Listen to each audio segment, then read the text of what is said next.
Hello everyone. तो देखो बच्चों, हम लोग केमिस्ट्री का सेकंड चैप्टर डील कर रहे हैं, is matter around us pure, है ना।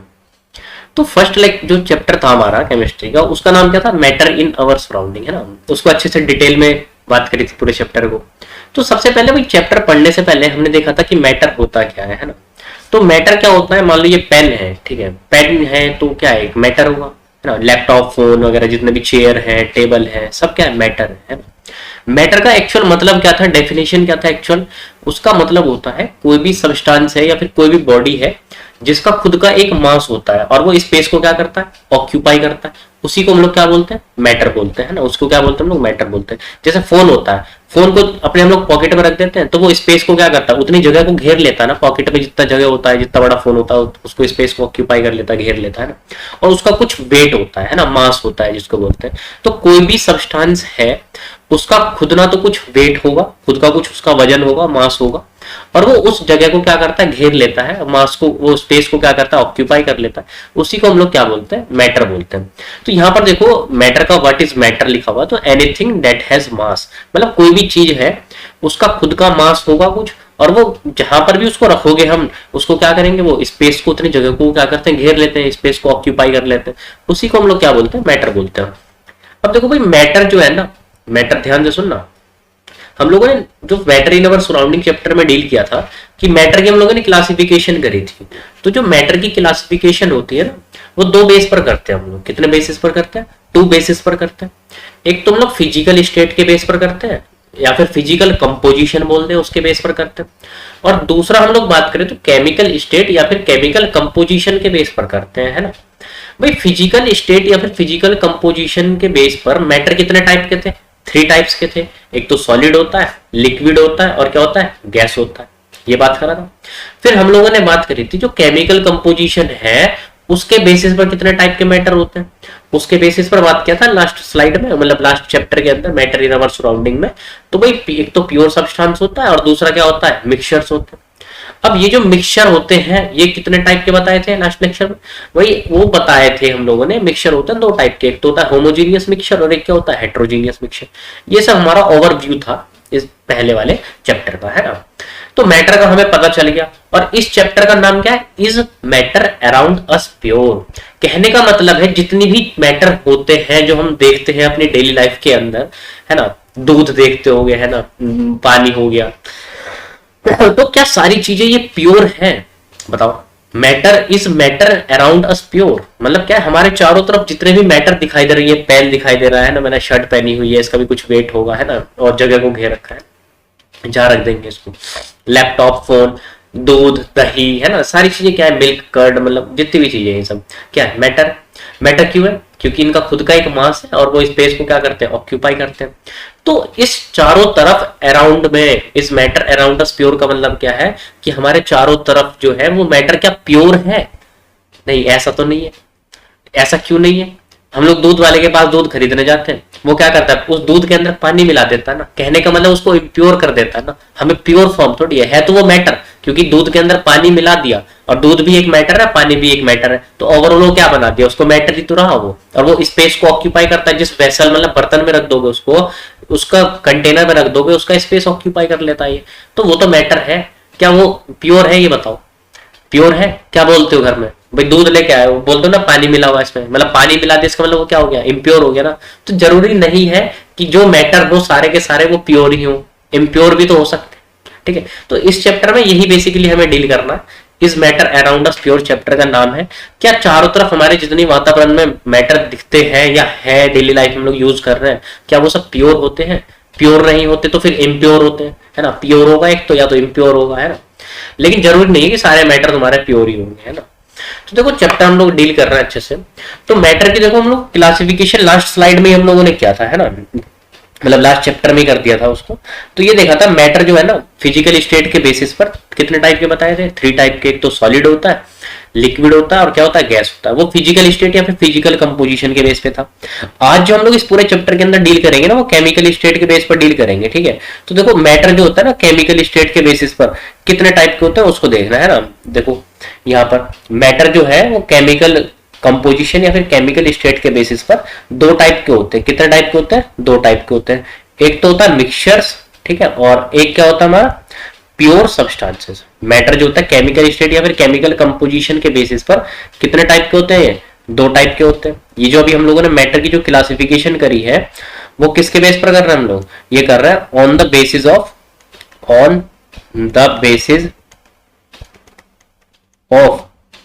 Chemical state.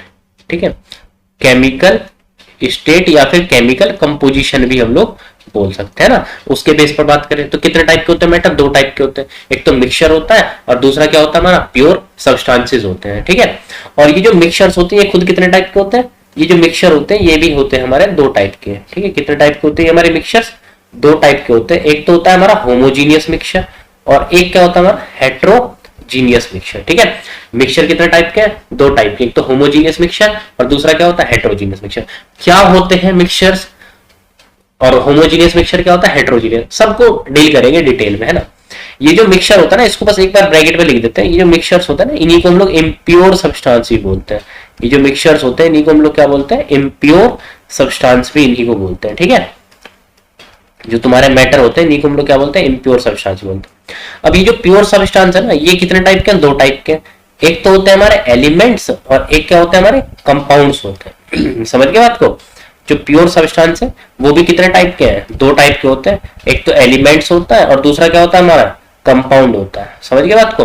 प्योर सब्सटेंस कितने टाइप के हैं? दो टाइप के। एक तो एलिमेंट होता है और एक कंपाउंड होता है। ठीक है, और ये जो एलिमेंट है ना ये खुद तीन टाइप्स के होते हैं। कितने टाइप के होते हैं एलिमेंट? तीन टाइप के। यहाँ पर देखो, एक तो हो गया मेटल्स, एक लिखा हुआ नहीं है उसको भी लिख देते हैं ना। एक तो होता है मेटल और एक होता है नॉन मेटल।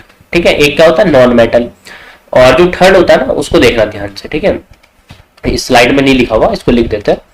देखो कितने टाइप के होते हैं एलिमेंट? थ्री टाइप्स के होते हैं। एलिमेंट भी कितने टाइप के होते हैं? थ्री टाइप्स के होते हैं। एक तो होता है मेटल और एक क्या होता है? नॉन मेटल और एक होता है मेटलॉइड्स। क्या होते हैं? मेटलॉइड्स। ठीक है, ये क्या है? मेटलॉइड्स है। तो मैटर कितने टाइप के हो गए हमारे? मैटर जो होते हैं वो केमिकल स्टेट के बेसिस पर देखो कितने टाइप के हो गए मैटर? केमिकल स्टेट के बेसिस पर जो मैटर है वो होगा दो टाइप के। एक तो होता है मिक्सचर और एक क्या होता है हमारे? Pure substances. जो मिक्सचर होता है ना इसी को हम लोग क्या बोलते हैं? Impure substance. क्या बोलते हैं इसको हम लोग? इम्प्योर सब्सटेंस बोलते हैं। और ये जो मिक्सचर होते हैं ये कितने टाइप के होते हैं? दो टाइप के होते हैं। एक तो होता है होमोजीनियस मिक्सचर और एक क्या होता है? Heterogeneous mixture. और जो प्योर सब्सटेंस होते हैं ये कितने टाइप के होते हैं? दो टाइप के होते हैं। एक तो होता है एलिमेंट्स और एक क्या होता है? कंपाउंड्स होता है। और ये जो एलिमेंट होते हैं ये खुद कितने टाइप्स के होते हैं? ये थ्री टाइप्स के होते हैं। एक तो होता है मेटल और एक होता है नॉन मेटल और एक क्या होता है? मेटलॉइड। ठीक है, कितने टाइप के होते हैं एलिमेंट्स? थ्री टाइप्स के होते हैं। एक तो होता है मेटल्स, एक होता है नॉन मेटल्स और एक क्या होता है? मेटलॉइड्स होता है।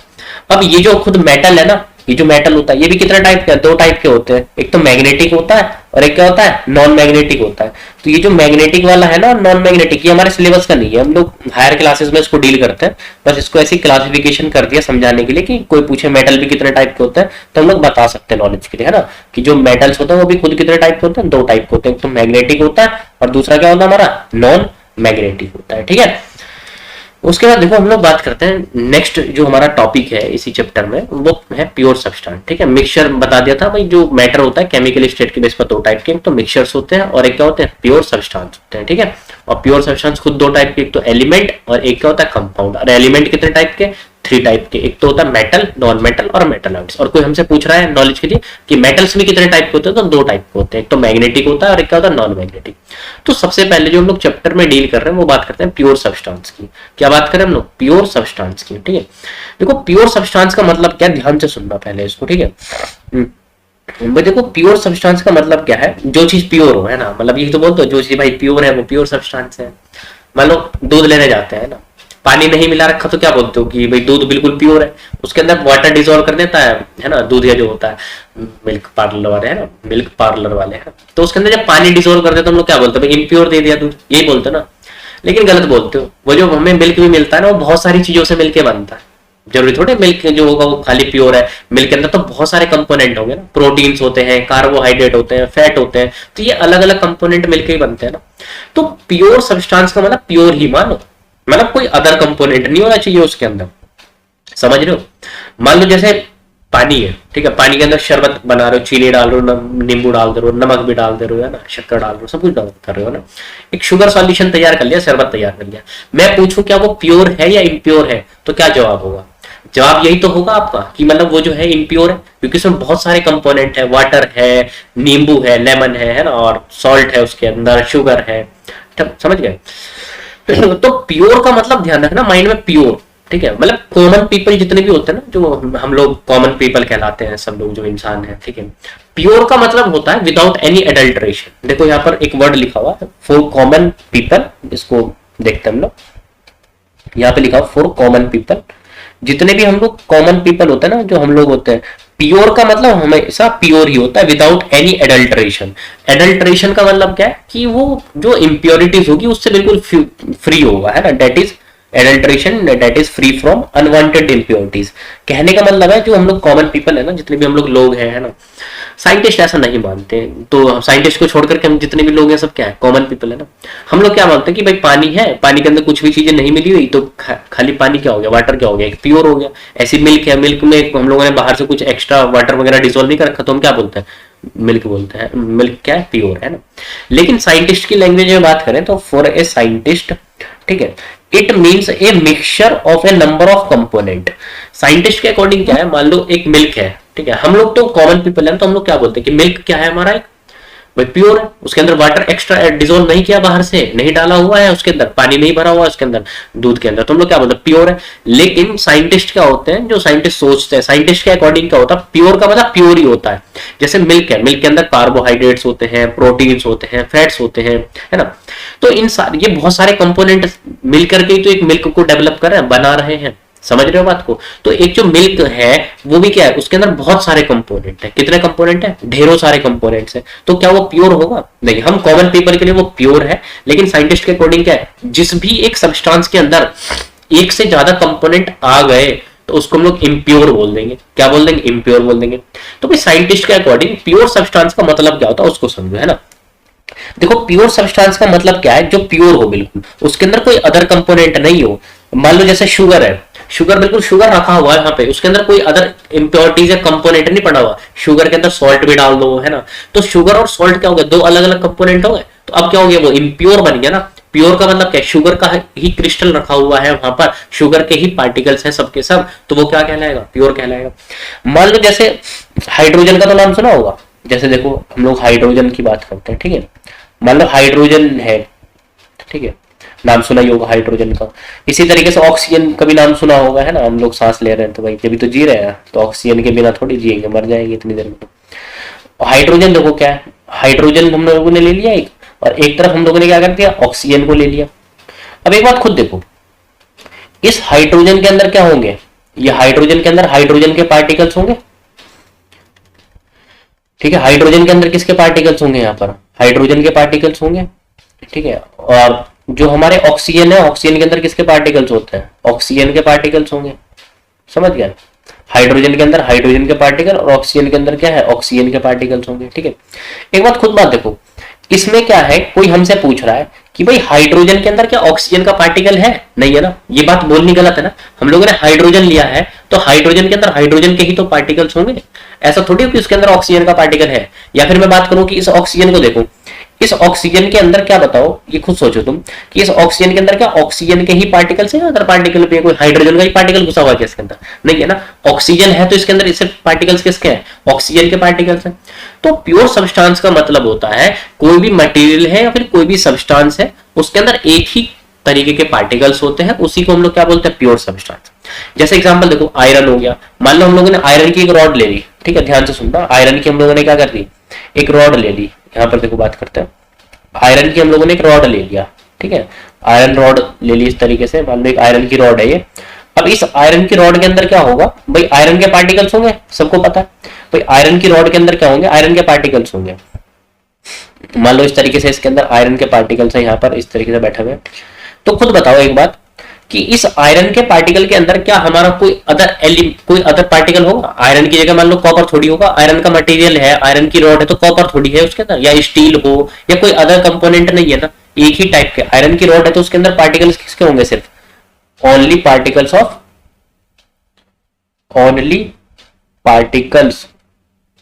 आयरन। इसके अंदर सिर्फ किसके पार्टिकल्स होंगे, आयरन के पार्टिकल्स होंगे। तो देखो प्योर सब्सटेंस का मतलब क्या होता है, प्योर सब्सटेंस में बी डिफाइंड, ध्यान से सुनना, एज मटेरियल, कोई भी मटेरियल होता है जो कंटेन करके रखता है only one kind of particle, सिर्फ उसके अंदर एक ही टाइप के पार्टिकल्स होते हैं, उसी को हम लोग क्या बोलते हैं, प्योर सब्सटेंस बोलते हैं। इसके एग्जांपल की बात करें तो देखो iron, silver, oxygen, sulphur, carbon dioxide. अब ऐसा थोड़ी कार्बन डाइऑक्साइड में ऑक्सीजन डिसॉल्व है उसके अंदर भरी हुई है ना, और जो कार्बन डाइऑक्साइड ऑक्सीजन जो मिल जाएगी तो क्या होगा, प्योर थोड़ी कहलाएगा। कार्बन डाइऑक्साइड के अंदर सिर्फ पार्टिकल्स किसके होंगे, कार्बन के। तो बेटा प्योर सब्सटेंस का मतलब क्या होता है, प्योर सब्सटेंस का मतलब बिल्कुल ही प्योर, उसमें कुछ भी अदर कंपोनेंट नहीं होगा, कोई भी एक से ज्यादा अदर कोई कंपोनेंट होना ही नहीं चाहिए उसके अंदर। प्योर का मतलब बिल्कुल प्योर, मतलब कोई भी मटेरियल है या फिर कोई भी सब्सटेंस है जिसके अंदर सिर्फ एक ही टाइप के पार्टिकल्स होंगे, दूसरे अदर टाइप के पार्टिकल नहीं होने चाहिए उसके अंदर, उसी को हम लोग क्या बोलते हैं, प्योर सब्सटेंस बोलते हैं। क्या बोलते हैं उसको हम लोग, प्योर सब्सटेंस बोलते हैं। ठीक है, अब देखो हम लोग बात करते हैं जो भी प्योर सब्सटेंस होता है उसकी कैरेक्टरिस्टिक्स की बात करते हैं। जो प्योर सब्सटेंस है उसकी कैरेक्टरिस्टिक्स की बात करेंगे। तो फर्स्ट पॉइंट देखो क्या है, फर्स्ट पॉइंट जो है हमारा वो है ए प्योर सब्सटेंस। ठीक है, a pure substance is homogeneous in nature. Homogeneous in nature का मतलब क्या है, मान लो मैंने कोई ले लिया, देखो ध्यान से, मैंने कोई आयरन की बॉल ले ली। ठीक है, आयरन की बॉल ले ली इस तरीके से, यहां पर ये एक आयरन की बॉल है। ठीक है, क्या है ये, आयरन बॉल है। ठीक है, आयरन की हम लोगों ने बॉल लिया है, और इस आयरन की बॉल के अंदर देखो पार्टिकल्स होंगे, किसके पार्टिकल्स होंगे, खुद बताओ भाई। आयरन की बॉल ली है तो आयरन के पार्टिकल्स होंगे, ऐसा थोड़ी है इसके अंदर सल्फर के पार्टिकल, ऑक्सीजन के, नाइट्रोजन के, हीलियम, ऑक्सीजन कुछ भी है ना, कॉपर वगैरह। तो भाई इसके अंदर क्या होंगे, आयरन बॉल के अंदर आयरन के पार्टिकल्स होंगे, हम सबको पता है आयरन पार्टिकल्स होंगे। एक बात बताओ, एक ही टाइप के पार्टिकल्स है ना इसके अंदर, सबके अंदर, तो यही सब्सटेंस को क्या बोलेंगे हम लोग, जिसके अंदर एक ही टाइप के पार्टिकल्स होते हैं उसी को हम लोग बोलते हैं प्योर सब्सटेंस। इसको हम लोग क्या बोलते हैं, प्योर सब्सटेंस बोलते हैं। ठीक है, जिसके अंदर एक ही टाइप के पार्टिकल्स होते हैं उसको हम लोग क्या बोलते हैं, प्योर सब्सटेंस बोलते हैं। अब एक बात देखो, इसके अंदर जो आयरन की बॉल के अंदर जो पार्टिकल्स है ना वो पूरी तरीके से फैले होंगे। ऐसा थोड़ी है कि भाई मान लो एक आयरन की हम लोगों ने बॉल ले ली, पार्टिकल सिर्फ नीचे की तरफ है आयरन की बॉल के अंदर, और ऊपर की तरफ कोई हमें पार्टिकल नहीं दिख रहा, खाली स्पेस है। तो कोई भी प्योर सब्सटेंस होगा ना वो कैसा होता है, होमोजीनियस इन नेचर होता है। होमोजीनियस इन नेचर का मतलब क्या है, कोई भी प्योर सब्सटेंस होगा या फिर कोई भी मटेरियल है, प्योर मटेरियल है, उसके अंदर जो पार्टिकल्स होंगे ना पूरी तरीके से फैले होते हैं। ऐसा नहीं है कि भाई नीचे नीचे की तरफ पार्टिकल दिख रहा है ऊपर पार्टिकल नहीं है, ऐसा कुछ नहीं। कोई भी मटेरियल होगा ना उसके अंदर जो पार्टिकल्स होंगे वो पूरी तरीके से फैले होते हैं, जिसको हम लोग यूनिफॉर्मली डिस्ट्रीब्यूटेड बोलते हैं कि है पार्टिकल्स उसके अंदर। तो जो भी प्योर सब्सटेंस होते हैं वो कैसे होते हैं, homogeneous in nature. Homogeneous in nature का मतलब क्या, कोई भी सब्सटेंस या फिर कोई भी मटेरियल होगा प्योर वाला, उसके अंदर जो पार्टिकल्स होंगे वो क्या होता है, पूरी तरीके से फैले होते हैं उस सब्सटेंस के अंदर। ठीक है, उसके बाद देखो सेकंड पॉइंट की हम लोग बात करते हैं। तो सेकंड पॉइंट क्या है उसको ध्यान से गौर से सुनते हैं कि ए प्योर सब्सटेंस, ठीक है, has a definite set of properties. ठीक है, these properties are different from the properties of other substance. ठीक है भाई, मान लो यहां पर हम लोगों ने क्या करा, ये एक आयरन की बॉल है। ठीक है, ये किसकी बॉल है, ये आयरन की बॉल है। ठीक है, और यहां पर हम लोग लेते हैं दूसरा, ये कॉपर की बॉल ले ली। किसकी बॉल ले ली हम लोगों ने इस बार, ये कॉपर की बॉल ली है। ठीक है, तो खुद सोचो आयरन की बॉल के अंदर जो पार्टिकल्स होंगे वो किसके होंगे, आयरन के होंगे। भाई आयरन की बॉल के अंदर जो पार्टिकल्स होंगे किसके होंगे, इसके अंदर आयरन के पार्टिकल्स होंगे इस तरीके से, है ना। और जो कॉपर की बॉल है उसके अंदर जो पार्टिकल्स होंगे वो किसके होंगे, पार्टिकल्स कॉपर के पार्टिकल्स होंगे। ठीक है, इस तरीके से कॉपर के पार्टिकल है। भाई एक बात बताओ, भाई यहां पर जो आयरन की बॉल है तो आयरन की बॉल के अंदर क्या है, एक ही टाइप के पार्टिकल है, वो किसके हैं, आयरन के पार्टिकल्स होंगे। जो कॉपर की बॉल ली है उसके अंदर किसके पार्टिकल्स होंगे, कॉपर के पार्टिकल होंगे। कहने का मतलब है एक ही टाइप के तो पार्टिकल्स हैं उसके अंदर। तो वो जो एक टाइप के पार्टिकल होते हैं किसी भी सब्सटेंस में या फिर किसी मटेरियल के अंदर, उसको हम लोग क्या बोलते हैं, प्योर सब्सटेंस। तो आयरन की बॉल भी एक प्योर सब्सटेंस है और कॉपर बॉल भी क्या एक प्योर सब्सटेंस है। अब मान लो भाई जो आयरन की बॉल है एक प्योर सब्सटेंस है, ये एक प्योर सब्सटेंस है। अब यहां पर देखो आयरन की बॉल के अंदर जो पार्टिकल्स हैं, ठीक है, उनकी क्या है, खुद की प्रॉपर्टी है। प्योर सब्सटेंस की क्या होती है, खुद की एक सेट प्रॉपर्टीज होती है। डेफिनेट सेट ऑफ प्रॉपर्टीज का मतलब क्या, उसकी प्रॉपर्टी फिक्स होती है। इसका बॉइलिंग पॉइंट कुछ अलग होगा, इस वाले का आयरन की बॉइलिंग पॉइंट क्या होगी, बॉइलिंग मतलब समझ रहे हो, किसी चीज को गर्म करना, है ना, वो अलग होगा। इसको पिघलाना, मेल्ट कर देना, उसको क्या बोलते हैं हम लोग, मेल्टिंग पॉइंट कर देना, वो सब क्या होगा, अलग होगा। तो इसकी प्रॉपर्टीज अलग होगी, आयरन के बॉल की प्रॉपर्टीज अलग होगी। भाई कॉपर के बॉल की प्रॉपर्टीज क्या होगी, अलग होगी। इसका बॉइलिंग पॉइंट कुछ और होगा कॉपर की बॉल का, आयरन की बॉल का मेल्टिंग बॉइलिंग पॉइंट कुछ और होगा, कॉपर की बॉल का मेल्टिंग पॉइंट कुछ और होगा, इसका आयरन की बॉल का मेल्टिंग पॉइंट क्या होगा, कुछ और होगा। तो कहने का मतलब है कोई भी एक प्योर सब्सटेंस है ना, उसकी क्या होती है, फिक्स सेट ऑफ प्रॉपर्टीज होती है। सेट ऑफ प्रॉपर्टी का मतलब क्या है, उसको तोड़ने के लिए जो एनर्जी देनी पड़ती है वो बॉइलिंग पॉइंट, मेल्टिंग पॉइंट है ना, उनके बीच में फोर्स ऑफ अट्रैक्शन पार्टिकल्स के बीच में। जैसे कॉपर की बॉल है, दो अलग अलग सब्सटेंस आ गए ना, तो वहां पर इनकी प्रॉपर्टीज क्या होगी, डिफरेंट हो जाएगी। आयरन की बॉल का जो बॉइलिंग पॉइंट होगा और मेल्टिंग पॉइंट होगा वो क्या होगा, अलग होगा। और जो कॉपर की बॉल है उसका जो मेल्टिंग पॉइंट है उसका बॉइलिंग पॉइंट क्या होगा, अलग होगा। लेकिन दोनों की जो प्रॉपर्टीज है, आयरन की बॉल ले लो या कॉपर की बॉल, दोनों अलग अलग सब्सटेंस है, तो अलग अलग सब्सटेंस के अंदर अलग अलग प्रॉपर्टीज हो सकती है। लेकिन एक ही प्योर सब्सटेंस है ना, तो इसके अंदर जितनी भी प्रॉपर्टीज होगी पार्टिकल्स वगैरह की, वो सब क्या होगी, बिल्कुल फिक्स होगी, मतलब डेफिनेट होगी। ठीक है, उसका देखो नेक्स्ट जो पॉइंट है, the composition of a pure substance can not be altered by the composition of a pure substance can not be altered by any physical means. भाई देखो इसका मतलब क्या है, भाई आयरन की बॉल क्या है, हमारा एक प्योर सब्सटेंस, कॉपर की बॉल भी क्या है, इसके अंदर कॉपर के पार्टिकल्स हैं, तो इसको भी हम लोग क्या बोलते हैं, प्योर सब्सटेंस बोलते हैं। तो इनके अंदर जो पार्टिकल्स होते हैं वो क्या होंगे भाई, एक टाइप के पार्टिकल, उसको क्या बोलेंगे, किसी भी सब्सटेंस है, किसी मेटल के अंदर एक टाइप के पार्टिकल, उसको प्योर सब्सटेंस बोलेंगे। तो इसकी जो कंपोजिशन है, कंपोजिशन कहने का मतलब क्या है, इनके जो पार्टिकल्स हैं, मतलब है ना, पार्टिकल्स हैं, उनको हम लोग एक दूसरे के साथ अलग नहीं कर सकते। समझ गए बात को, एक दूसरे के साथ क्या नहीं कर सकते, अलग नहीं कर सकते। जैसे मानो यहां पर कहने का मतलब क्या है, उसको भी ध्यान से सुन लेते हैं। तो कहने का मतलब है कि कोई हाइड्रोजन का पार्टिकल है, ठीक है, ऐसा थोड़ी हाइड्रोजन है, ठीक है, मान लो कोई हाइड्रोजन है, तो हाइड्रोजन के अंदर में से हम लोग हाइड्रोजन के पार्टिकल्स को निकाल दें, ऐसा थोड़ी हो सकता है। मान लो हाइड्रोजन इस तरीके से है, हाइड्रोजन के अंदर किसके पार्टिकल है, हाइड्रोजन के, और एक ही टाइप के पार्टिकल है, इसलिए इसको क्या बोलते हैं हम लोग, प्योर सब्सटेंस बोल रहे हैं। क्या बोल रहे हैं इसको हम लोग, प्योर सब्सटेंस, क्योंकि इसमें एक ही टाइप के पार्टिकल है। तो इसके अंदर जो कंपोजिशन है, पार्टिकल्स, कंपोजिशन कहने का मतलब इसके अंदर जो पार्टिकल्स है, क्या उसको हम लोग एक फिजिकल मेथड से सेपरेट कर सकते हैं। फिजिकल मेथड से सेपरेट करने का मतलब क्या है, मान लो जैसे हम लोग क्या करते हैं, वाटर है, ठीक है, ध्यान से सुनना, वाटर है, वाटर को क्या करते हैं हम लोग, तोड़ देते हैं, किसमें, हाइड्रोजन में ब्रेक हो जाता है ये, और ऑक्सीजन में। तो यहाँ पर दो चीजों का, वाटर जो है दो चीजों से मिलकर बनता है, हाइड्रोजन से और ऑक्सीजन से। तो हम लोग बाहर से इलेक्ट्रिसिटी वगैरह देने की वजह से ना वाटर को ब्रेक कर देता है, किसमें, हाइड्रोजन में और ऑक्सीजन में। तो यहाँ पर एक कंपोजिशन, वो उसकी क्या है, कंपोजिशन को हम लोग अलग कर रहे हैं ना, उसके कंपोनेंट को क्या कर रहे हैं, अलग कर रहे हैं। मान लो वाटर के अंदर जितने भी सब्सटेंस है उनको क्या बोलेंगे, कंपोनेंट उसके क्या क्या, हाइड्रोजन और ऑक्सीजन है। तो हम लोग बाहर से इलेक्ट्रिसिटी देने के बाद एक फिजिकल प्रोसेस कर रहे हैं ना, फिजिकल मीन्स कर रहे हैं ना, जिसके से हाइड्रोजन और ऑक्सीजन को क्या कर रहे हैं, उसके जो कंपोनेंट है उसको अलग कर रहे हैं। लेकिन मान लो हाइड्रोजन खुद क्या है, एक प्योर सब्सटेंस है, ऑक्सीजन एक प्योर सब्सटेंस है, तो उस हाइड्रोजन के अंदर जो पार्टिकल्स है, क्या उसको थोड़ी सेपरेट करेंगे हम लोग कुछ फिजिकल मेथड करने के बाद, नहीं होता। ठीक है, तो characteristics of a pure substance का मतलब क्या है, जो भी हमारे कंपोजिशन होते हैं किसी एक प्योर सब्सटेंस का, वो हम लोग सेपरेट नहीं करते, किसी भी एक फिजिकल मेथड से सेपरेट नहीं कर सकते। ठीक है, और उसके बाद देखो हम लोग बात करते हैं डिपेंडिंग। ठीक है, देखो ध्यान से, इसका मतलब क्या है, डिपेंडिंग, यहां पर देखो depending on their chemical composition. ठीक है, जो भी प्योर सब्सटेंस होते हैं वो खुद कितने टाइप के होते हैं, दो टाइप के होते हैं, एक तो एलिमेंट होता है और एक क्या होता है, कंपाउंड होता है। ठीक है, हम लोगों ने लास्ट स्लाइड में भी देखा था, जो प्योर सब्सटेंस होते हैं वो कितने टाइप के होते हैं, दो टाइप के होते हैं, एक तो होता है एलिमेंट और दूसरा क्या होता है हमारा, कंपाउंड होता है। ठीक है, तो देखो सबसे पहले हम लोग बात करते हैं एलिमेंट्स होता क्या है। ठीक है, तो देखो एलिमेंट क्या होता है, एलिमेंट जैसे एग्जांपल देखो, बहुत सारे ढेरों सारे एग्जांपल है। मान लो नाइट्रोजन हो गया, ठीक है, इस तरीके से नाइट्रोजन हो गया, ऑक्सीजन हो गया, है ना, ये इस तरीके से ऑक्सीजन हो गया, यहां पर जो हो गया वो हाइड्रोजन हो गया। ठीक है, और यहां पर जो है हम लोगों ने जिंक ले लिया। ठीक है, तो यहां पर देखो ध्यान से, जो नाइट्रोजन है ना उसके अंदर पार्टिकल्स किसके होंगे, नाइट्रोजन के होंगे भाई, इसके अंदर नाइट्रोजन के अंदर पार्टिकल्स किसके होंगे, नाइट्रोजन के होंगे। ऑक्सीजन के अंदर जो पार्टिकल होंगे वो किसके होंगे, सब ऑक्सीजन के पार्टिकल्स होंगे। ठीक है, हाइड्रोजन के अंदर जो पार्टिकल है वो सब किसके होंगे, हाइड्रोजन के पार्टिकल्स होंगे। ठीक है, और जिंक जो है इसके अंदर पार्टिकल किसके होंगे, जिंक के होंगे।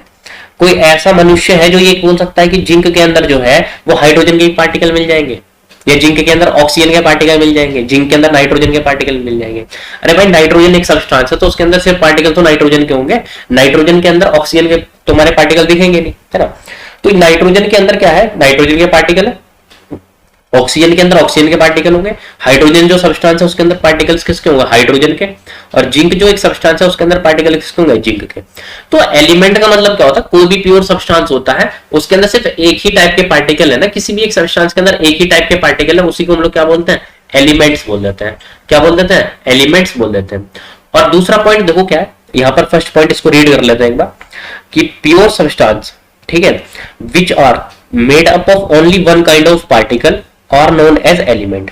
कोई भी प्योर सब्सटेंस है वो सिर्फ एक ही प्रकार के, एक ही टाइप के पार्टिकल से मिलकर बना हुआ है, तो उसी को हम लोग क्या बोलते हैं, एलिमेंट्स बोलते हैं। ठीक है, सेकंड पॉइंट देखो क्या है, all particles in an elements are identical. ठीक है, मान लो यहाँ पर नाइट्रोजन के पार्टिकल है, ठीक है, मान लो इस तरीके से नाइट्रोजन के पार्टिकल है, इधर ऑक्सीजन के अंदर किसके पार्टिकल्स होंगे, ऑक्सीजन के पार्टिकल्स होंगे, है ना, ऑक्सीजन के अंदर पार्टिकल्स किसके हैं, ऑक्सीजन के हैं। हाइड्रोजन के अंदर पार्टिकल्स किसके हैं, हाइड्रोजन के हैं। जिंक के अंदर पार्टिकल्स किसके हैं, जिंक के हैं। समझ गया?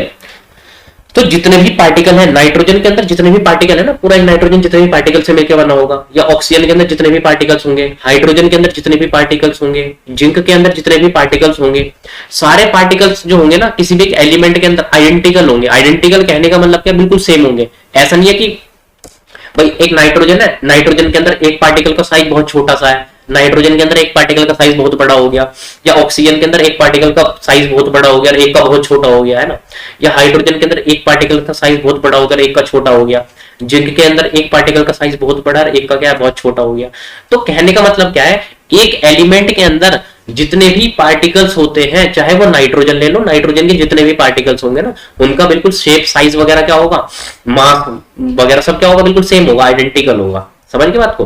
तो जितने भी पार्टिकल्स होते हैं एक एलिमेंट के अंदर, वो सब क्या होते हैं, हमारे आइडेंटिकल होते हैं। आइडेंटिकल का मतलब क्या है, बिल्कुल सेम होते हैं, है ना, कोई चेंज नहीं होता।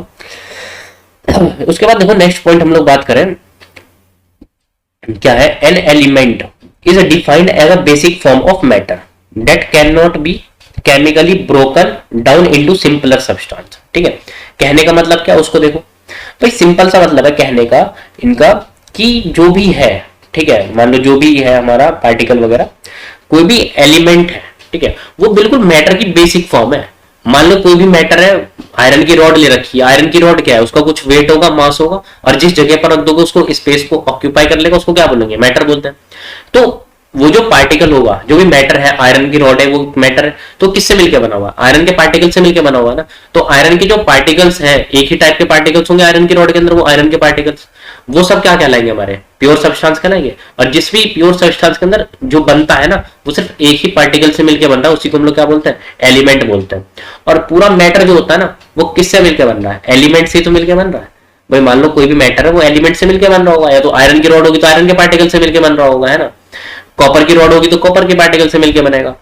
लेकिन एक कंडीशन और है, मान लो जैसे देखो यहां पर है, ध्यान से सुनना, जैसे कार्बन डाइऑक्साइड है, ठीक है, इसको हम लोग ब्रेक कर देते हैं कार्बन डाइऑक्साइड को, तो कार्बन निकलता है और साथ में क्या निकलता है, O2 निकलता है, मतलब ऑक्सीजन निकलती है। ठीक है, ऐसे देखो वाटर है, वाटर को जब हम लोग ब्रेक कर देते हैं, तोड़ देते हैं, तो हम एक तो हाइड्रोजन में टूटता है ये, और साथ में किस में टूटता है, ऑक्सीजन में। तो यहां पर देखो ध्यान से, वाटर को हम लोग तोड़ रहे हैं, ब्रेक कर रहे हैं किसमें, हाइड्रोजन में और ऑक्सीजन में। ठीक है, केमिकली इसको ब्रेक कर दे रहे हैं। भाई कार्बन डाइऑक्साइड है CO2, इसको हम लोग किसमें ब्रेक कर रहे हैं, कार्बन में ब्रेक कर रहे हैं, और साथ में किसमें ब्रेक कर रहे हैं, ऑक्सीजन में ब्रेक कर रहे हैं। तो हम लोग किसी भी एक एलिमेंट को, मान लो हाइड्रोजन खुद एक एलिमेंट है, ऑक्सीजन खुद एक एलिमेंट है, वो दोनों मिलने के बाद वाटर बना रहे हैं, तो वाटर को तो तोड़ करके हम लोग हाइड्रोजन और ऑक्सीजन बना सकते हैं। लेकिन खुद बताओ, कोई हाइड्रोजन को हम लोग तोड़ के क्या बनाएंगे, यहां तो कोई ब्रेक ही नहीं होगा। तो एलिमेंट जो होता है ना, बेसिकली वो क्या होता है, बहुत ही बेसिक फॉर्म है मैटर की, जो सबसे बेसिक फॉर्म होती है ना मैटर की, वो एलिमेंट ही होती है। और इसको हम लोग केमिकली ब्रेक नहीं कर सकते इससे ज्यादा सिंपलर सब्सटेंस के अंदर। समझ गए बात को? एग्जाम्पल देखो, ढेरों सारे एग्जाम्पल लगा रखे हैं लाइन में यहाँ पर। For example hydrogen, oxygen, nitrogen, copper, zinc, tin, lead, mercury etcetera, बहुत सारे ढेरों सारे एग्जाम्पल है ना। बताओ यहाँ पर एलिमेंट क्लियर होगी। एलिमेंट का मतलब क्या होता है, एक बार और जान लो, किसी भी एक प्योर सब्सटेंस के अंदर सिर्फ एक ही टाइप के पार्टिकल से मिलकर बना है ना प्योर सब्सटेंस, उसको हम लोग क्या बोलते हैं, एलिमेंट बोलते हैं। और एलिमेंट के अंदर जितने भी पार्टिकल्स होते हैं वो सब कैसे होते हैं, आइडेंटिकल होते हैं। आइडेंटिकल कहने का मतलब उनकी शेप, साइज और मास वगैरह सब क्या होता है, सेम होता है। और एक जो एलिमेंट होता है डिफाइंड कैसे होता है, वो एक मैटर की बिल्कुल बेसिक फॉर्म होती है, और इतनी बेसिक फॉर्म होती है कि उसको हम लोग फर्दर ब्रेक नहीं कर सकते, है ना। मान लो कोई एक दीवार है, ठीक है, दीवार वगैरह है, दीवार वगैरह वॉल है, वो वॉल बहुत सारे ईंटों से मिलकर बनेगी, तो उसको तोड़ सकते हैं। लेकिन एक ईंट को ब्रेक करेंगे तो ईंट क्या होगी, इसकी बिल्कुल बेसिक फॉर्म होगी ना। वही ईंट बार बार रिपीट करने के बाद पूरी दीवार को बना रहा है, तुम दीवार को तो तोड़ सकते हो, उसके ईंट निकाल सकते हो, लेकिन ईंट को क्या टूटेगी उसमें? नहीं टूट सकती ना। तो वही क्या है हमारा कि जो भी हमारे एलिमेंट होते हैं उसको हम लोग केमिकली नहीं ब्रेक करते, सिंपल सब्सटेंस के अंदर नहीं कर सकते, ठीक है। और एग्जांपल में हाइड्रोजन, ऑक्सीजन, नाइट्रोजन, कॉपर, ढेर सारे एग्जांपल है, ठीक है। उसके बाद देखो हम लोग बात करते हैं कि एलिमेंट्स कितने टाइप के होते हैं। तो एलिमेंट की हम लोग बात करें ना तो एलिमेंट्स खुद 3 टाइप्स के होते हैं। एक तो होता है मेटल, और एक होता है नॉन मेटल, और एक क्या होता है मेटलॉइड होता है। और हम लोग तीनों की प्रॉपर्टी देखेंगे कि मेटल की प्रॉपर्टी क्या होती है, नॉन मेटल की प्रॉपर्टी क्या होती है, मेटलॉइड्स की प्रॉपर्टी क्या होती है, ठीक है। उसको पढ़ेंगे, उसके एग्जांपल देखेंगे। बेसिकली 8th क्लास में चैप्टर था मेटल और नॉन मेटल, वहां भी हम लोगों ने डील किया होगा, है ना। तो देखो सबसे पहले हम लोग बात करते हैं फिजिकल प्रॉपर्टीज देखते हैं मेटल की और नॉन मेटल की, ठीक है। तो सबसे पहले हम लोग बात करते हैं मेटल्स। इधर की तरफ हमारा सब क्या लिखा हुआ है, मेटल्स, और इधर की तरफ देखो क्या लिखा हुआ है, नॉन मेटल। तो इसको देखो ध्यान से, इधर की तरफ तो लिखा हुआ है मेटल्स, और इधर की तरफ हम लोगों ने लिख रखा है नॉन मेटल्स, समझ गए। तो सबसे पहला देखो जितने भी मेटल्स होते हैं ना सब सॉलिड होते हैं। क्या होते हैं, ध्यान से सुनना, मेटल जितने भी देखे होंगे सब क्या होते हैं, सॉलिड होते हैं। चाहे आयरन की रॉड देख लो, कोई भी सिल्वर गोल्ड वगैरह है ना, मरकरी वगैरह, सब क्या होता है, सिल्वर गोल्ड सॉरी है ना, कॉपर हो गया, ये सब क्या होता है, सॉलिड होते हैं। सिर्फ एक अकेला ऐसा मेटल होता है जो क्या होता है, मरकरी होता है। और यहीं से क्वेश्चन पूछ लेते हैं भाई ऐसा कौन सा मेटल है जो सॉलिड नहीं है, तो वो क्या हो, मरकरी। मरकरी जो होता है ना नेचर के अंदर लिक्विड फॉर्म में एग्जिस्ट करता है, ठीक है। ऐसे दूसरा देखो, non metals may be solid, liquid और गैस। नॉन मेटल का कुछ ऐसा नहीं कि वो सॉलिड ही होगा, लिक्विड होगा, गैस होगा, वो तीनों स्टेट में मिल सकता है। नॉन मेटल सॉलिड फॉर्म में मिल सकता है, लिक्विड फॉर्म में भी और गैस फॉर्म में भी। लेकिन मेटल जो होते हैं ना सारे सॉलिड फॉर्म में मिलते हैं, सिर्फ किसको छोड़ करके, मरकरी को छोड़ करके। क्योंकि मरकरी जो होती है ना हमारी, थर्मामीटर में भी देखा होगा, थर्मामीटर जो बुखार मापने के लिए होता है ना, वो लिक्विड फॉर्म में होता है मरकरी। उसके बाद देखो मेटल जो होते हैं बहुत ज्यादा हार्ड होते हैं। मेटल्स क्या होते हैं, हार्ड होते हैं, सिर्फ किसको छोड़ करके, एक्सेप्ट सोडियम, पोटाशियम, ठीक है, इनको छोड़ करके। कहने का मतलब क्या है, जितने भी मेटल है, आयरन की रॉड को तो जानते होगे ना, वो भाई कितना ज्यादा हार्ड होता है, सोच लो, आसानी से ब्रेक भी नहीं करता वो। लेकिन सारे मेटल जो होते हैं वो हार्ड होते हैं, सिर्फ किसको छोड़ करके, सोडियम और पोटाशियम को। सोडियम और पोटाशियम इतने ज्यादा सॉफ्ट होते हैं ना, इतने ज्यादा सॉफ्ट होते हैं, उसको एक चाकू से भी कट करते हैं ना, आसानी से वो ब्रेक कर जाता है, समझ गए। उसका यहां पर देखो नेक्स्ट जो है हमारा, non metals which are solids और ब्रिटल, मतलब जितने भी नॉन मेटल्स होते हैं ना वो सॉलिड्स होंगे। कोई भी नॉन मेटल है वो सॉलिड फॉर्म में, तो वो आसानी से टूट जाता है, सिर्फ किसको छोड़ करके, डायमंड को छोड़ करके। और डायमंड जो होता है ना सबसे हार्डेस्ट सब्सटेंस होता है ना, डायमंड को आसानी से हम लोग ब्रेक नहीं कर सकते। तो सेकंड पॉइंट क्लियर हो गया, जो भी नॉन मेटल है भाई सॉलिड फॉर्म में है वो आसानी से टूट जाता है, सिर्फ किसको छोड़ करके, नॉन मेटल में, डायमंड को छोड़ करके। तो इन क्वेश्चंस को एक्सेप्ट वाली चीजों पे ना क्वेश्चन पूछ लेता है, क्या सारे नॉन मेटल हार्ड होते हैं, तो ऐसा नहीं है ना, सारे नॉन मेटल हार्ड नहीं होते। कौन सा है, डायमंड जो होता है ना, मतलब नॉन मेटल जितने भी होते हैं वो टूट जाते हैं, ठीक है, ये क्वेश्चन होता है। लेकिन हमारा आंसर क्या होगा, नहीं, डायमंड जो होता है ना वो हार्डेस्ट होता है, ठीक है। और डायमंड खुद भी क्या होता है, नॉन मेटल होता है। उसके बाद देखो यहाँ पर मेटल्स हैव मेटालिक लक्ष्चर। मेटल्स है मेटालिक लक्ष्चर का मतलब क्या है भाई, जितने भी हम लोग सोने चांदी वगैरह पहनते हैं, गोल्ड की ज्वेलरी पहनते हैं ना, सिल्वर की ज्वेलरी बना ली पहन रहे, तो अलग ही शाइनिंग करते हैं मेटल्स। कोई भी मेटल देख लो उनके अंदर एक चमक होती है, तो उनके एक प्रॉपर्टीज है उसकी, तो मेटल्स हैव मेटालिक लक्ष्चर, उनके अंदर चमक होती है। जैसे दूसरा देखो, non metals do not have lustre, some have a dull lustre. मतलब नॉन मेटल जितने भी होते हैं ना हमारे, वो उनकी कोई चमक नहीं होती, और हालांकि कुछ तो नॉन मेटल ऐसे होते हैं बिल्कुल ही चमक नहीं होती। सबसे अच्छा एग्जांपल ये देखो, पेन देख लो, इसकी तो कुछ खास चमक है क्या, नहीं है ना। स्टूल, चेयर वगैरह सब क्या होते हैं, नॉन मेटल्स होते हैं, क्या इनकी कुछ लश्चर होता है, ये चमकते हैं क्या, नहीं चमकते। बहुत सारे ऐसे नॉन मेटल्स होते हैं जो कैसे होते हैं, बहुत डल अपीयरेंस दिखता है। डल अपीयरेंस का मतलब, डल लश्चर का मतलब देखने का मतलब क्या, बहुत बेकार, मतलब बहुत कम शाइनिंग करता है ना। उसका देखो, metals have high melting point and boiling point, ठीक है, और non metals have low melting point और बॉइलिंग पॉइंट, समझ गए भाई। कोई चीज हार्ड है, ध्यान से सुनना, कोई चीज हार्ड है तो उसको हमें पिघलाने के लिए एनर्जी क्या देनी पड़ेगी, ज्यादा देनी पड़ेगी, एनर्जी क्या देनी पड़ेगी, ज्यादा देनी पड़ेगी। अब भाई कोई चीज पहले से ही क्या है, सॉफ्ट टाइप की है ना, कम हार्ड है, मतलब जो होते हैं कम हार्ड है मतलब सॉफ्ट टाइप के, उसको तोड़ने के लिए हमें एनर्जी क्या देनी पड़ेगी, कम देनी पड़ेगी। तो जिस चीज को हमें तोड़ने के लिए एनर्जी ज्यादा देनी पड़ेगी तो उसका मेल्टिंग पॉइंट और बॉइलिंग पॉइंट क्या होगा, ज्यादा होगा। और जिस चीज को तोड़ने के लिए हमें एनर्जी क्या देनी पड़ेगी, कम देनी पड़ती है, तो उसका मेल्टिंग पॉइंट और बॉइलिंग पॉइंट क्या होता है, कम होता है। तो जो भी मेटल्स होते हैं ना उसका मेल्टिंग पॉइंट और बॉइलिंग पॉइंट क्या होता है, बहुत ज्यादा हाई होता है। और जो भी नॉन मेटल्स होते हैं इनके बॉइलिंग पॉइंट या फिर मेल्टिंग पॉइंट बहुत लो होते हैं, ठीक है। सिर्फ एक डायमंड है जिसका मेल्टिंग पॉइंट बहुत ज्यादा है क्योंकि बहुत ज्यादा हार्ड होता है, समझ गए। उसके बाद देखो, मेटल्स आर मेलिएबल। भाई मेटल्स जितने भी होते हैं ना सब क्या होते हैं, मेलिएबल होते हैं। मेलिएबल का मतलब क्या है, can be made into thin sheets, उनको शीट्स में कन्वर्ट कर देते हैं। मान लो जैसे कॉपर की रॉड होती है ना, कॉपर की रॉड है, एल्यूमिनियम की रॉड है, तो हम लोग कॉपर की वायर वगैरह यूज करते हैं ना, ऐसी सारी चीजें यूज करते हैं, है ना। तो सबसे पहले उसको हम लोग शीट में कन्वर्ट कर देते हैं, उसके बाद वायर बनता है, समझ गए आपको। या फिर कोई भी मान लो पीट पीट के ज्वेलरी है, कोई भी पीट पीट के उसको क्या करते हैं, पहले शीट की फॉर्म में कन्वर्ट कर लेते हैं।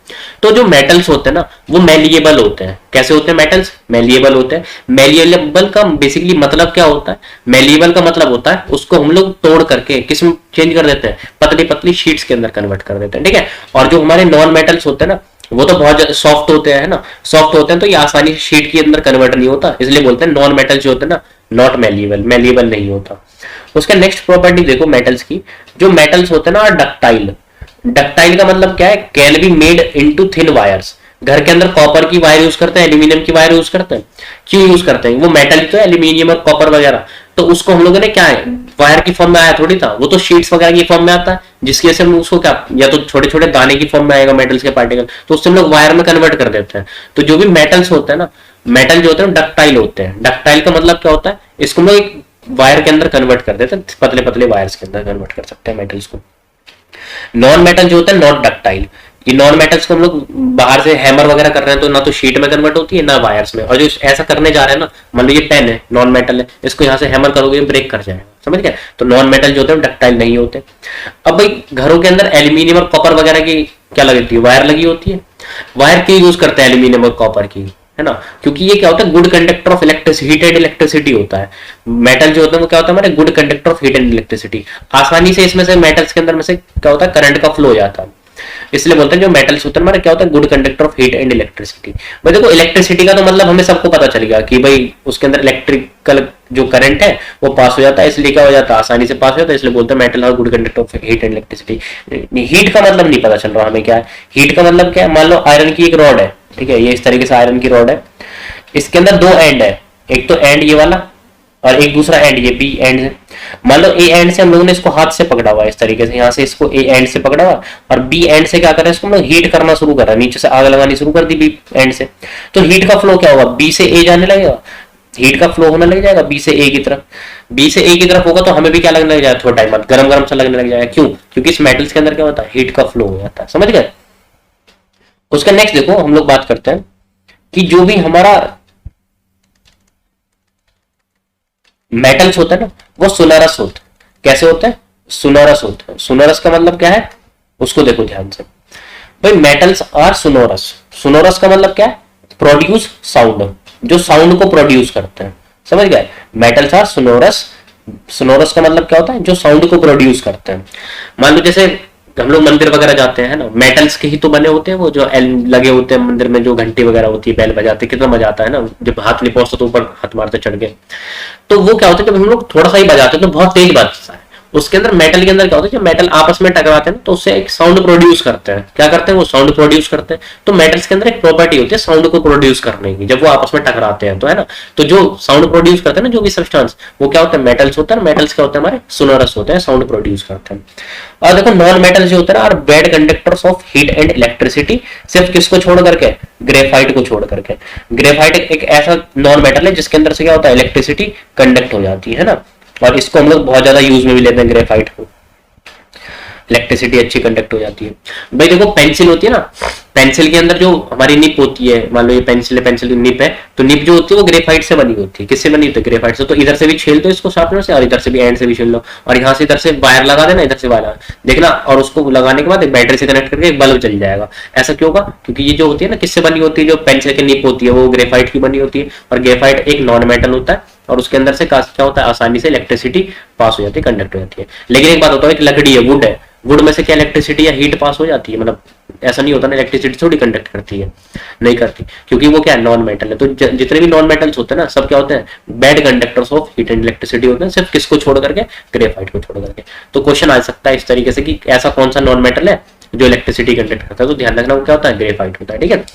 उसका देखो हम लोग बात करते हैं non metals are not sonorous.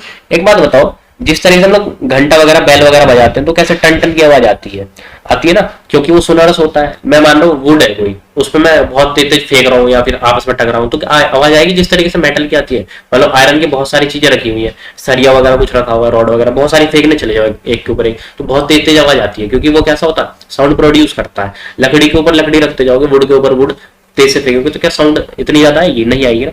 क्यों? क्योंकि वो नॉन मेटल है। नॉन मेटल जितने भी होते हैं हमारे सब क्या होते हैं, वो सोनोरस होते हैं। समझ गए? उसके बाद देखो हम लोग बात करते हैं मेटलॉइड्स। देखो मेटलॉइड होता क्या है, एक चीज मेटल समझिए और एक क्या समझा है, नॉन मेटल। मेटल और नॉन मेटल के बीच की भी तो कोई ऐसी चीज होगी, जो मेटल की भी कुछ ऐसे सब्सटेंसेस होते हैं जो मेटल्स की भी प्रॉपर्टी शो करते हैं और नॉन मेटल्स की भी प्रॉपर्टी शो करते हैं। तो जो ऐसे सब्सटेंस होते हैं ना, जो मेटल्स की भी प्रॉपर्टी शो करते हैं, नॉन मेटल्स की भी प्रॉपर्टी शो करते हैं, उन सब्सटेंसेस को हम लोग बोलते हैं, या फिर उन एलिमेंट्स को हम लोग क्या बोलते हैं, मेटलॉइड्स बोलते हैं। क्या बोलते हैं उनको हम लोग? मेटलॉइड्स। तो they are those elements which have properties of both metal and non metal. मतलब कोई भी एक ऐसा एलिमेंट है जिसके पास मेटल की भी प्रॉपर्टी है और नॉन मेटल की भी प्रॉपर्टी है, उन सबको हम लोग क्या बोलते हैं? मेटलॉइड्स बोलते हैं। क्या बोलते हैं उन सबको हम लोग? मेटलॉइड बोलते हैं। इसके एग्जांपल देखो क्या है, सिलिकॉन हो गया, यहाँ पे देखो जर्मेनियम हो गया है ना, आर्सेनिक हो गया, बोरोन हो गया, एटसेट्रा। इस तरीके से बहुत सारे एग्जाम्पल हो सकते हैं। रुक जाओ, मैं याद ही करवा देता हूँ मैं आपको। देखो ट्रिक होती है याद करने की, इस ट्रिक को ध्यान रख लेना, कभी मतलब प्रॉब्लम नहीं होगी, बड़ी हायर क्लासेस में पढ़ोगे जब भी, है ना। देखो ट्रिक क्या है, बबीता, ठीक है, सीता, सारे मेटलॉइड्स आज हमें याद हो जाएंगे, ठीक है, ट्रिक से। गीता, ठीक है, आयशा, सब, ट्यूशन आते, ठीक है। ये जो ट्रिक है ना, बबीता, सीता, गीता, आयशा, सब ट्यूशन आते, इससे हम लोग सारे मेटलॉइड लिख सकते हैं। बबीता का मतलब क्या हो गया, B4 बबीता, और B4 क्या हो गया, बोरोन, ठीक है। सीता का मतलब क्या हो गया, SI मतलब क्या हो गया, सिलिकॉन, है ना। और गीता मतलब क्या हो गया, गीता मतलब GE मतलब क्या हो गया, जर्मेनियम, ठीक है। ये क्या हो गया, जर्मेनियम। आयशा का मतलब क्या हो गया, आर्सेनिक, AR मतलब आयशा, आर्सेनिक, ठीक है। और सब का मतलब क्या हो गया, SB मतलब एंटी मनी। क्या हो गया, SB मतलब सब मतलब एंटी मनी, ठीक है। और एंटी मनी का जो सिंबल होता है ना, वो SB होता है। अभी सब पढ़ लेंगे, है ना, अब धीरे धीरे हम लोग सब चीज पढ़ लेंगे। ये अब आता है ट्यूशन। ट्यूशन मतलब क्या हो गया, TE मतलब होता है टेलेरियम। क्या होता है, टेलेरियम, ठीक है। TE का मतलब क्या है, टेलेरियम होता है। समझ गया आपको। और आते मतलब क्या हो गया, आते मतलब हो गया एस्टेटाइन। समझ गया, क्या हो गया, एस्टेटाइन। ये सारे जितने मेटलॉइड है ना, बिल्कुल ट्रिक पे याद हो जाएंगे, है ना। एस्टेटाइन की स्पेलिंग लिख देना सही से। तो आते मतलब क्या है हमारे यहाँ पे, एस्टेटाइन है, ठीक है। उसको देखो ध्यान से, एस्टेटाइन, ठीक है। अब देखो यहां से, मेटलॉइड वो सब्सटेंस या फिर वो एलिमेंट होते हैं जिसके अंदर जो प्रॉपर्टीज होती है ना, वो मेटल की भी होती है और नॉन मेटल की भी होती है। उसको क्या बोलते हैं हम लोग, मेटलॉइड बोलते हैं। एग्जांपल याद करने की एक ट्रिक बता दी थी, बबीता, सीता, गीता, आयशा सब ट्यूशन आते हैं। बबीता मतलब बोरोन, सीता मतलब SI मतलब सिलिकॉन, और गीता मतलब GER मतलब जर्मेनियम, आयशा मतलब क्या हो गया, आर्सेनिक, सब मतलब क्या हो गया, एंटीमनी। एंटीमनी का जो सिंबल होता है ना, SB से रिप्रेजेंट करते हैं, सब होता है सब, है ना। फिर आता है ट्यूशन। ट्यूशन मतलब क्या है, TE मतलब टेलेरियम, और आते मतलब एस्टेटाइन, ठीक है। तो ये जितने भी हमारे ट्रिक्स है जो है ना, सारे मेटलॉइड्स आसानी से याद हो जाएंगे, ठीक है। तो आज जो हम लोगों ने लेक्चर डील किया था, उसके अंदर बेसिकली चैप्टर के अंदर is matter around us pure के अंदर मैटर को हमें पढ़ना था, और वो भी केमिकल स्टेट के बेसिस पर पढ़ना था। तो केमिकल स्टेट या फिर केमिकल कंपोजिशन के बेस पर जो मैटर होता है, दो टाइप का बताया था। एक तो मिक्सचर होता है और एक क्या होता है, प्योर सब्सटेंस होता है। जो मिक्सचर्स होता है ना, इसी को हम लोग क्या बोलते हैं, इम्प्योर सब्सटेंस बोलते हैं। क्या बोलते हैं इसी को हम लोग, इम्प्योर सब्सटेंस। अब जो मिक्सचर्स होते हैं वो खुद कितने टाइप के थे, होमोजीनियस मिक्सचर, हेट्रोजीनियस मिक्सचर। फिर हम लोगों ने बात करी प्योर सब्सटेंस के बारे में। तो प्योर सब्सटेंस क्या होता है, कोई भी एक ऐसा सब्सटेंस या ऐसा मटेरियल जिसके अंदर एक ही टाइप के पार्टिकल्स होंगे, उसको हम लोग क्या बोलते हैं, प्योर सब्सटेंसेस। ये दो टाइप के होते हैं, एक तो एलिमेंट होता है और एक कंपाउंड होता है ना। एलिमेंट्स क्या होता है, कोई भी एक ऐसा प्योर सब्सटेंस होगा जो सिर्फ एक ही टाइप के पार्टिकल से मिलकर बना होगा, तो उसको हम लोग क्या बोलते हैं, एलिमेंट्स बोलते हैं। एलिमेंट खुद कितने टाइप के होते हैं, दो टाइप के होते हैं। एक तो मेटल्स होता है, नॉन मेटल्स होता है, और क्या होता है, मेटलॉइड होता है, ठीक है। और जो मेटल्स होते हैं वो कितने टाइप के होते हैं, वो दो टाइप के होते हैं। एक तो मैग्नेटिक होता है और दूसरा क्या होता है, नॉन मैग्नेटिक होता है, ठीक है। तो यहाँ पर हम लोगों ने एलिमेंट भी डील कर लिया था, मेटल की सारी प्रॉपर्टीज पढ़ ली थी, नॉन मेटल की सारी प्रॉपर्टीज पढ़ ली थी। ये जो एक्सेप्ट वाले केस था ना कि वो मेटल बहुत ज्यादा हार्ड होता है, सिर्फ किसको छोड़ करके, सोडियम और पोटाशियम को छोड़ करके, है ना। तो इस तरीके से क्वेश्चन पूछ लेता है कि कौन सा ऐसा मेटल है जो सॉफ्ट होता है ना, हार्ड नहीं होता, तो हमें बताना पड़ता है। जैसे कौन सा ऐसा नॉन मेटल हो गया, जो नॉन मेटल बेसिकली क्या होता है, सॉफ्ट होते हैं, इतने ज्यादा हार्ड नहीं होते, है ना। लेकिन एक डायमंड ऐसा होता है बहुत ज्यादा हार्ड होता है। जितने भी हमारे नॉन मेटल्स होते हैं वो उनकी अपीयरेंस क्या होती है, बहुत कम चमकते हैं। लेकिन हम लोग डायमंड वगैरह जब पहनते हैं ना, ज्वेलरी वगैरह में यूज करते हैं, वो क्यों यूज करते हैं, क्योंकि डायमंड जो होता है बहुत ज्यादा शाइनिंग सर होती है, बहुत ज्यादा चमकता है। तो एक इसका एक्सेप्शन हो गया, एक्सेप्ट करके लिख सकते हैं ना। ऐसे फिर पूछ लेते हैं कि ऐसा कौन सा नॉन मेटल है। वैसे तो ज्यादातर नॉन मेटल्स, जितने भी नॉन मेटल्स है ना, उसके अंदर से इलेक्ट्रिसिटी या हीट कोई पास नहीं होती है। लेकिन एक ग्रेफाइट एक ऐसा सब्सटेंस है जिसके अंदर से इलेक्ट्रिसिटी कंडक्ट हो जाती है। तो इस तरीके से यहाँ से क्वेश्चन पूछ लिए जाते हैं, ठीक है। और फिर मेटलॉइड की बात कर लीजिए। तो मेटलॉइड क्या होता है, बिल्कुल बीच का होता है, उसके अंदर मेटल्स की प्रॉपर्टी होती है, नॉन मेटल्स की प्रॉपर्टी होती है। बेसिकली मान लो जैसे कोई एक सिलिकन लेते हैं ना, या फिर जर्मेनियम ले लिया, इसके अंदर से इलेक्ट्रिसिटी कंडक्ट नहीं होती। लेकिन जैसे हम लोग टेम्परेचर बढ़ा देते हैं ना, तो इसके अंदर से इलेक्ट्रिसिटी कंडक्ट होने लग जाती है। जब तक नहीं हो रही तो प्रॉपर्टी किसकी, नॉन मेटल की। और जैसे ही इलेक्ट्रिसिटी कंडक्ट होने लगी तो प्रॉपर्टी किसकी बन गई, मेटल्स की बन गई, है ना। इसलिए बीच की है, मतलब बीच का कहने का मतलब क्या है, इसके अंदर प्रॉपर्टी मेटल की भी है और साथ में किसकी प्रॉपर्टीज है, नॉन मेटल की भी हमारी प्रॉपर्टी होती है। उसी को हम लोग क्या बोलते हैं, मेटलॉइड्स बोलते हैं। और सारे फिर ट्रिक से देख लिया था, बबीता, सीता, गीता, आयशा सब ट्यूशन आते हैं। इससे हमें जितने भी मेटलॉइड्स हैं इस दुनिया के अंदर सारे वो हमें कवर हो गए, याद हो गए, आसानी से हम लोग कहीं भी खड़े होकर बता सकते हैं कि मेटलॉइड होगा, ठीक है। इसी के साथ हम लोग लेक्चर को एंड कर रहे हैं, फिर मिलते हैं हम लोग नेक्स्ट लेक्चर के अंदर। Thank you.